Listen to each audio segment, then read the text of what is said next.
విశ్లేషకులు ముగ్గురు కూడా. ముందుగా సురేందర్ రెడ్డి గారితో ప్రారంభిద్దాం. సురేందర్ రెడ్డి గారు నమస్కారం అండి.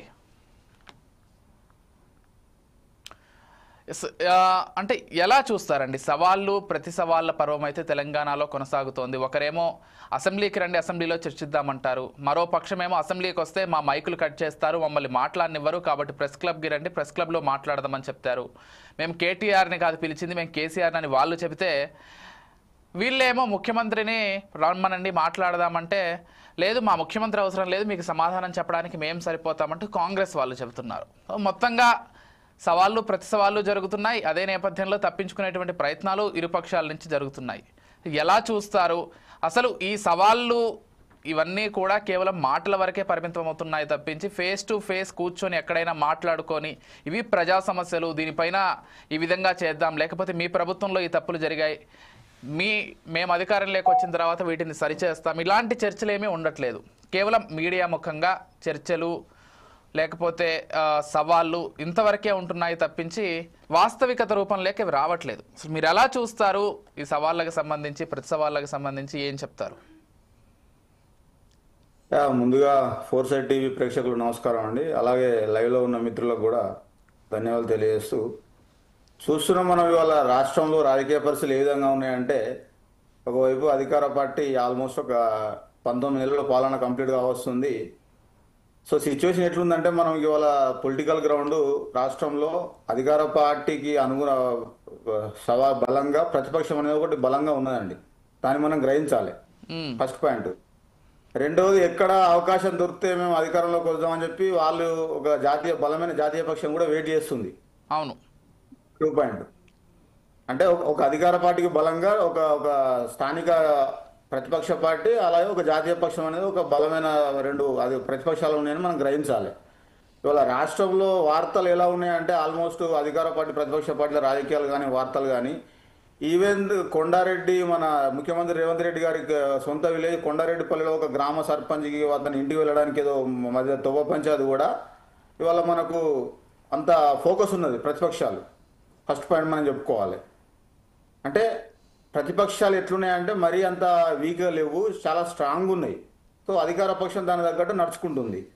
ఇక్కడ రాజకీయాలు ఎట్లున్నాయంటే మనం చూసినా ఇప్పుడు లేటెస్ట్గా ఇప్పుడు ఈ చర్చ, ఈ సవాళ్ళు ప్రతి సవాళ్ళ వల్ల ఏ విధంగా ఎందుకు వచ్చినాయంటే, ఒక లాస్ట్ వీక్ మన కాంగ్రెస్ ఒక మీటింగ్ పెట్టింది వాళ్ళ కార్యకర్తలతోని ఎల్బీ స్టేడియంలో. ఖర్గే గారు అటెండ్ అయ్యారు. దానికి ఏదో జై బాబు జై సంవిధాన్ అని చెప్పి ఏదో మీటింగ్, ఒక స్లోగన్ తీసుకొని వాళ్ళు మీటింగ్ పెట్టారు. దానిలో రేవంత్ రెడ్డి గారు చర్చిస్తూ ఈ నిధులు నియామకాలు పెద్ద ఎత్తున 10 ఏళ్లలో అన్యాయం జరిగింది, దోసుకున్నారు వీళ్ళు ఇట్లా అట్లా అని చెప్పి ప్రతిపక్ష నాయకుల మీద పెద్ద ఎత్తున ఆరోపణలు చేయడం జరిగింది. దానికి అనుగుణంగానే వాళ్ళు ఏమన్నారంటే, మీరు చర్చకు రండి, అసెంబ్లీలో మేము చర్చ పెడదాం, అది గోదావరి నది జలాలైనా సరే, కృష్ణా నది జలాలైనా సరే, బనకచెర్ల ప్రాజెక్ట్ అయినా సరే, ఏ విషయమైనా సరే మేము అసెంబ్లీలో చర్చ పెడతాం, మీరు రండి, లేకుంటే మీరే లెటర్ రాయండి, మేము ఇది చేస్తామని చెప్పి వాళ్ళు ఒక స్టేట్మెంట్ అనేది ఛాలెంజ్ అనేది విసరడం జరిగింది. దానికి అనుగుణంగానే వాళ్ళ కేటీఆర్ గారు ఏదో ప్రెస్ మీట్ పోయి ప్రెస్ క్లబ్లో పోయి అక్కడ ఏదో కుర్చీ చేసి ముఖ్యమంత్రి గారు రండి అని చెప్పి వీళ్ళు ఛాలెంజ్ చేయడం. సో ఇదంతా బాగానే ఉన్నది. ఇది ఎక్కడి వరకు ఒక పొలిటికల్ పార్టీగా, ఒక రాజకీయ పార్టీలుగా వీళ్ళు వాళ్ళ గ్రౌండ్ను, వాళ్ళ క్యాడర్ను, వాళ్ళ ఓట్ బ్యాంకును, వాళ్ళు చేసిన ఆ 10 ఏళ్ల పాలన కానీ ఇప్పుడు జరుగుతున్న రూలింగ్ కానీ వీళ్ళు సమర్థించుకోవడానికి చెప్పుకోవడానికి ఇవన్నీ బాగానే ఉన్నాయి. కానీ అసలు సమస్యలు ఏంది, ఆ సమస్యలు అనేది రాష్ట్రంలో ఏమున్నాయి దాని మీద అనేది అధికార పార్టీ కానీ ఇటు ప్రతిపక్షం కానీ క్లారిటీ మాత్రం ఇవ్వట్లేదు. సో మధ్యలో ఏదైతే పెద్దన పాత్ర పోషించాల్సిన బీజేపీ ఉన్నదో వాళ్ళు కూడా క్లారిటీ అనేది ఇవ్వడం లేదు, ప్రజలకు నిజాలు చెప్పడం లేదు. అసలు ఏం జరుగుతుంది రాష్ట్రంలో, ఏంది ఏం సంగతి అనేది ఒక క్లారిటీ అనేది ప్రజలకు అనేది మెసేజ్ పోవాలి. రాజకీయం అనేది నడుస్తుందండి. అధికార ప్రతిపక్ష పార్టీ మధ్యలో ఇంకో జాతీయ పక్షం కానీ వాళ్ళు ఏం చేస్తారంటే ఇలా సవాళ్ళు ప్రతి సవాళ్ళు, ప్రెస్ మీట్లు, స్టేట్మెంట్లు ఇవన్నీ బాగానే ఉంటాయి. కానీ ఇక్కడ సమస్య ఎక్కడ వచ్చింది, అసలు ఏంది, ప్రజలకు ఏం కావాలి, ప్రజలు ఏం కోరుకుంటుర్రు, గత పాలన ఏం జరిగింది, ఇప్పుడేం జరుగుతుంది, ఇంకా మాకు భవిష్యత్తులో ఇంకేం కావాలి, మాకు అసలు ఉన్న సమస్యలు ఏందని ఆ ప్రజా సమస్యల మీద కొంచెం ఫోకస్ అనేది తగ్గింది మనం ముఖ్యంగా చెప్పుకోవాలి. ఆ విషయం క్లారిటీ అనేది ఇవ్వడం లేదు ఎక్కడ కూడా. రాజకీయ పొలిటికల్ పార్టీలు వాళ్ళ స్వలాభం కోసం, మైలేజ్ కోసం ఇచ్చేస్తారు తప్ప ప్రజలకు సమస్యలు ఏంటంటే దాని మీద ఫోకస్ చేయట్లేదు. ఇప్పుడు మనం చెప్పుకోవాలంటే ఉమ్మడి ఆంధ్రప్రదేశ్ లో మనకున్న నీటి వాటాలు ఎంత, ఉమ్మడి ఆంధ్రప్రదేశ్ లో గోదావరి నది కానీ కృష్ణా నది కానీ అందులో ఉన్న మన నీటి జలాల వాటా ఎంత ఉండే, రాష్ట్రం విడిపోయిన తర్వాత మనకు ఆంధ్రప్రదేశ్ రీఆర్గనైజేషన్ యాక్ట్ ప్రకారం, చట్టం ప్రకారం మనకు తెలంగాణ వాటా ఎంత, ఆంధ్ర వాటా ఎంత, 10 ఏళ్లలో మనం ఎంత వాడుకున్నాం, ఓకే ప్రస్తుతం ఏం జరుగుతుంది, ఈ ఈ విధంగా ఒకటి ఒక ఒక ఒక ఫ్రెండ్లీ ఒక ఒక అంటే ఒక ఎకో దాన్ని ఏమంటారు ఒక సూద్రావంతో ఇలాంటి చర్చ జరగట్లేదు ఎక్కడ. ఎక్కడ చూసినా కూడా ఈ పొలిటికల్ మైలేజ్ కోసమే వీళ్ళు స్టేట్మెంట్లు, వీళ్ళు ప్రెస్ మీట్లు, ఛాలెంజ్లు తప్ప ఇలాంటి ఒక సబ్జెక్ట్ బేస్డ్ ఎక్కడ కూడా చర్చ అనేది జరగడం లేదు. అంటే ఎవరి వారే చెప్తారు మేము చేసినాం గొప్పలు మేమని చెప్తారు, వీళ్ళు లేదు మేము చేసినాం మీరు దోసుకుంటారు, మీరు అవినీతి పరులను వీళ్ళు అధికార పార్టీ వాళ్ళు ప్రచారం చేయడం, దాని ప్రతిపక్షాలు తిప్పుకొట్టడం, ఈ విధంగా పోతురు తప్ప గోదావరి జలాలు ఎన్ని, అందులో మన వాటా ఎంత, ఎన్ని టీఎంస్ మనం వాడుకుంటున్నాము, ఏ ప్రాజెక్టులు నిర్మించారు, ఇప్పుడు ఆ కాళేశ్వరం ప్రాజెక్టులో ఏం నడుస్తుంది, మేడిగడ్డలు ఇవాళ వర్షాలు పడుతున్నా కూడా నీళ్ళు ఎందుకు బంగాళాఖాతంలో కలుస్తున్నాయి, దానికి ఎవరు కారణము, అదేదో ఎన్డీఎస్ఏ కమిటీ వేసిర్రు, అది ఎప్పుడు రిపేర్ అవుతుంది, అందులో ఏం నడుస్తుంది, జస్టిస్ పీసీ ఘోష్ కమిషన్ ఏం విచారణ చేస్తుంది, టైంపాస్ ఎందుకు నడుస్తుంది, ఈ విధంగా ఒకటి క్లారిటీ లేదు ఇటు గోదావరి నదిలో. ఇక అటు చూస్తే ఇంకోటి ఏమున్నది, మన కృష్ణానది చూసుకుంటే ఆ కృష్ణానదిలో కూడా ఎంత వాటా, ఎన్ని టీఎంసీలు, వరద నీళ్ళు ఎన్ని వస్తాయి. ఇంతకుముందు ఇప్పుడు వీళ్ళు ఎప్పుడు చూసినా వీళ్ళు కేసీఆర్ గారు పోయి ఆంధ్రప్రదేశ్ జగన్మోహన్ రెడ్డి ఉన్న ప్రియల్లో రోజా ఇంట్లో పోయి రొయ్యల పులుసు తిని ఏదో సంతకం పెట్టొచ్చిండు, ఆ బేసాలు తెలియదు అప్పనంగా రాసిచ్చిండు, ఇట్లా నాకు చెత్త నడుస్తుంది. వీళ్ళు ఏమంటారు, లేదు మేము అన్ని గొప్ప చేసినాం, అట్లా కాదు మేము కరెక్టే చేసినాం, కానీ మీరు వచ్చిన తర్వాతనే చంద్రబాబు నాయుడు ప్రజాభవన్ పిలిచి మీరు హైదరాబాద్ బిర్యానీ పెట్టి మీరే మళ్ళీ ఇది చేసిరని చెప్పి వీళ్ళు ప్రచారం. సో ఈ విధంగా ఒకటి ఆరోపణలు ప్రత్యారోపణలు ఒకరి మీద ఒకరు దుమ్మెత్తు పోసుకున్నాడు తప్ప ఈ బురద రాజకీయం తప్ప సబ్జెక్ట్ అనేది ప్రజలకు రీచ్ కావడం లేదు. ప్రజలు కన్ఫ్యూజన్లో ఉన్నారు.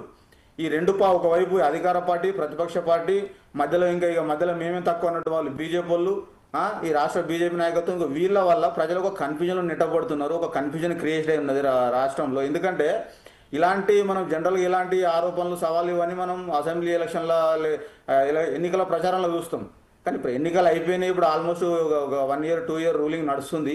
ఇప్పుడు కూడా రాజకీయ పార్టీలు మళ్ళీ అదే పంతాలు పోతున్నాయి. అంటే వచ్చే స్థానిక ఎన్నికలు కానీ, లేకుంటే ఈ లోకల్ బాడీ ఎలక్షన్లు కానీ, మున్సిపల్ ఎన్నికలు కానీ, దాని ఉద్దేశంతో ఈ రకంగా రాజకీయాలు చేస్తున్నారు తప్ప వీళ్ళు సబ్జెక్ట్ అనేది ఎక్కడ కూడా ప్రజలకు అర్థమయ్యేటట్టు చెప్పడం లేదు. నిజంగా వీళ్ళ చిత్తశుద్ధి ఉంటే ఇవాళ అధికార పార్టీ అండి, వాళ్ళకి ఎవరు లేఖ రాయాల్సిన అవసరం లేదు, ఎవరు చెప్పాల్సిన అవసరం లేదు. మీకు నిజాయితీగా మీ చేతిలో పవర్ ఉందండి, మీరు చేయండి. మీరు ఇప్పుడు ఆల్రెడీ గత పాలకులు 10 ఏళ్ళు ఏం చేసిర్రో అవన్నీ మీరు ఇన్వెస్టిగేషన్ చేస్తారు 1 by 1. ఓకే, మొదట ఏమన్నారు, మీరు విద్యుత్ కొనుగోలు అన్నారు. విద్యుత్ కొనుగోలు మీద పెద్ద విచారణ కొనసాగించారు. ఆ తర్వాత దాన్ని అది సుప్రీంకోర్టు వరకు వెళ్ళింది. సుప్రీంకోర్టు తర్వాత దానికి విచారణ కమిషన్ చైర్మన్ మారిన తర్వాత మళ్ళీ అడ్రస్ లేదు. అది అందులో ఏం జరుగుతుంది, అది ఏది అవినీతి అని చెప్పి ఇంతవరకు ప్రూవ్ కాలేదు. దాని మీద ఎలాంటి చర్యలు లేవు. దాని తర్వాత ఇమీడియట్ నెక్స్ట్ స్టెప్ ఏం తీసుకున్నారు, మళ్ళీ కాళేశ్వరం అని తీసుకున్నారు. కాళేశ్వరంలో ఇప్పటి వరకు సంవత్సరం అయితే ఇంకా కంటిన్యూ విచారణ కొనసాగుతూనే ఉన్నది. ఇవాళ కాళేశ్వరంలో ఏం నడుస్తుంది, రాష్ట్ర ప్రభుత్వం ఏం చెప్తుంది, మేము కేంద్ర ప్రభుత్వం ఎన్డీఎస్ఏ చెప్పినట్టు వాళ్ళ గైడ్లైన్స్ ప్రకారం మేము నడుచుకుంటామని వీళ్ళు చెప్తారు.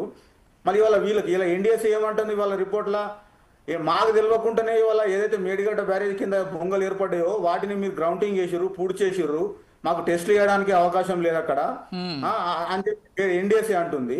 అంటే ఇవాళ ఉత్తమ్ కుమార్ రెడ్డి గారికి రాష్ట్ర ప్రభుత్వానికి అధికారులు తెలియకుండానే అక్కడ అధికారులు వాళ్ళు గ్రౌండింగ్ చేస్తారా, ఓల్స్ పూడుస్తారా వాళ్ళు.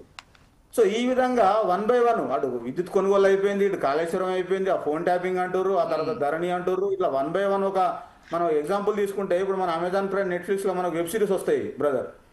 ఆ వెబ్ సిరీస్ 1 by 1 ఎపిసోడ్ వస్తుంది. ఒకటి తర్వాత ఒకటి వీళ్ళు ప్లే చేస్తూనే ఉన్నారు తప్ప అసలు ఇంతవరకు దానికి ఒక ఎండ్ అనే లేదు, ప్రతిపక్షాన్ని ఎక్కడ కూడా వీళ్ళు ప్రూవ్ చేసింది లేదు ఇంతవరకు, దేని మీద కూడా, ఒక్క దాంట్లో కూడా. సో నేనేమంటున్నా అంటే ఫైనల్ గా అధికార పార్టీ ఏం చేయాలి, మీకు చిత్తశుద్ధి ఉంటే ఇప్పటికైనా మీరు అసెంబ్లీ సమావేశాలు నిర్వహించండి. అసెంబ్లీ సమావేశాలు నిర్వహించి మీరు ప్రతిపక్ష పార్టీలు ఆటోమేటిక్ వస్తారు, సభ్యులు వస్తారు.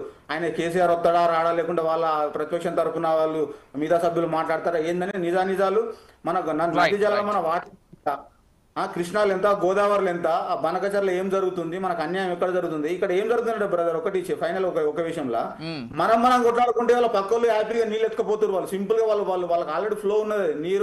నీరు పల్లమేరుగా అన్నట్టు ఒంపెట్టుంటే వరదట్టే పోతుంది. ఇవాళ మీరు చూస్తే శ్రీశైలం కాడ లెఫ్ట్ బ్యాంక్ వాళ్ళ ఉన్న కెనాల్ కాడ చంద్రబాబు నాయుడు గారు వాళ్ళ మొత్తం ఆరతి పెట్టి గేట్లు ఓపెన్ చేసుకుంటారు, నీళ్లు తీసుకొని పోతారు హ్యాపీగా. ఇక్కడ మనం కొట్లాడుకుంటాం కానీ అక్కడ జరిగే అన్యాయం ఏంది, న్యాయం ఏంది, దాని మీద మనం ఇది చేయట్లేదు. మనం ఏకమయ్యి అది మనం గ్రహించాలి, అది పొలిటికల్ పార్టీ గ్రహించాలి. రైట్. ఒక్కసారి మనము